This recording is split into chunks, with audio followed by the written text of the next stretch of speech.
resolvi falar um pouco da origem do repente, expondo dados históricos sobre essa arte envolvente e mostrando o panorama do seu momento presente. São diversas as hipóteses sobre o que aconteceu no passado mais remoto que ao repente antecedeu, desde as tradições arábicas ao canto grego amebeu. Na Grécia Antiga viviam entes espetaculares, os rapsodos que usavam declamações salutares, levando contos aos povos nos mais distantes lugares. Depois deles, os aedos, que em suas composições, ao som das liras cantavam as lendas e tradições, imortalizando histórias por diversas gerações. Também influências árabes dão moldes à cantoria. Os medages em poemas repletos de maestria deram ao Oriente Médio as bases da poesia.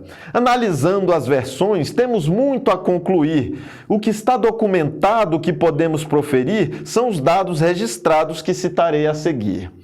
Para o cantador violeiro que no improviso avança, veio do trovadorismo a sua maior herança, movimento que nasceu na Occitânia, na França. O século XII é tido como marco inicial que deu ao trovadorismo, de origem provençal, expansão a toda a Europa com mais peso em Portugal. Em Portugal floresceu a arte do trovador, personagem de destaque, notável compositor que era poeta e músico, mas não improvisador. Na Europa se espalharam diversos bardos cantores, os segréis, os menestréis, os jograis, os trovadores, figuras de referências para os atuais cantadores. Das andanças e cantigas do trovador provençal, o rio da poesia se estendeu por Portugal e desaguou na viola do cantador atual. Era século XIX, quando o repente tomou seu formato brasileiro e em seguida se ampliou, da Paraíba ao Nordeste, onde se aperfeiçoou.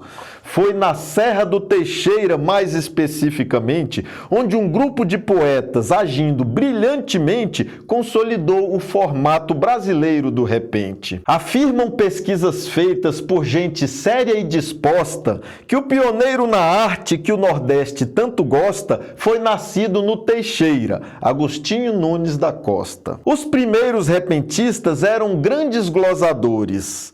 Tinham gosto pela escrita, alguns eram mercadores, alguns viviam da roça e outros como cantadores. Vários estudos indicam que os repentistas primeiros usavam como instrumentos ganzás e também pandeiros, que deram origem ao ritmo do baião dos violeiros. O cordel também figura junto aos repentes e pinhos. Suas histórias se cruzam em paralelos caminhos e os segmentos unidos são mais fortes que sozinhos. As origens do cordel aqui não vou explicar, apenas cito que o mesmo nunca irá se separar da história do repente, os dois formam um belo par. As histórias de cordel, para serem divulgadas pelos seus comerciantes, eram nas feiras cantadas em melodias que eram por repentistas usadas. Além disso, métrica e rima são o retrato fiel da arte cordeliana e também do menestrel, são dois eixos basilares do repente e do cordel. Existem pontos afins, por isso que muita gente confunde as formas artísticas que, coincidentemente, são iguais em alguns pontos, mas cordel não é repente. A partir dos pioneiros repentistas do Teixeira, se deu a consagração dessa arte prazenteira, que tem característica peculiar brasileira.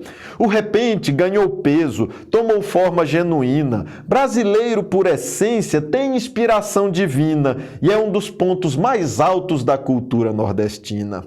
A arte foi se espalhando, por muitos foi adotada, escravos se libertaram por serem bons de toada e milhares de poetas puseram os pés nessa estrada. A primeira geração que formatou o repente, nos anos 1800, nem via que pela frente viriam lapidações que são vistas no presente. Entre os estilos poéticos dos repentistas estão sextilha, mote, galope, martelo, décima, mourão, oitava, segura o remo, sete linhas e quadrão. Hoje o baião de viola tem ritmo padronizado, as violas são plugadas e o microfone é usado, mas o produto poético continua improvisado. Repente foi regional, mas de cidade a cidade se tornou nacional, fitrou a modernidade e não se desvirtuou, manteve a identidade. Rompendo várias fronteiras, os repentistas estão. Fulgura na internet, em rádio e televisão, essa expressão cultural da nossa vasta nação. Hoje as violas poéticas cumprem várias competências.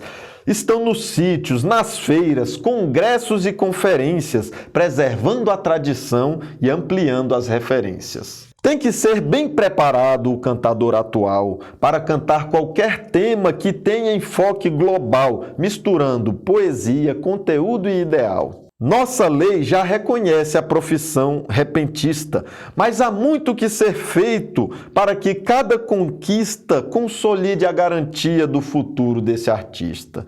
Temos também o coquista, cantador da embolada, e o declamador de versos com história recitada. Todos juntos hoje estão englobando a profissão da poesia rimada.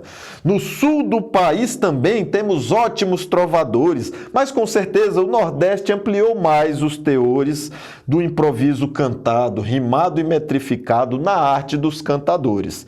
Agradeço a quem chegou ao final desta leitura. Poesia popular também é literatura, fácil, bela e agradável, e um componente inegável da nossa rica cultura.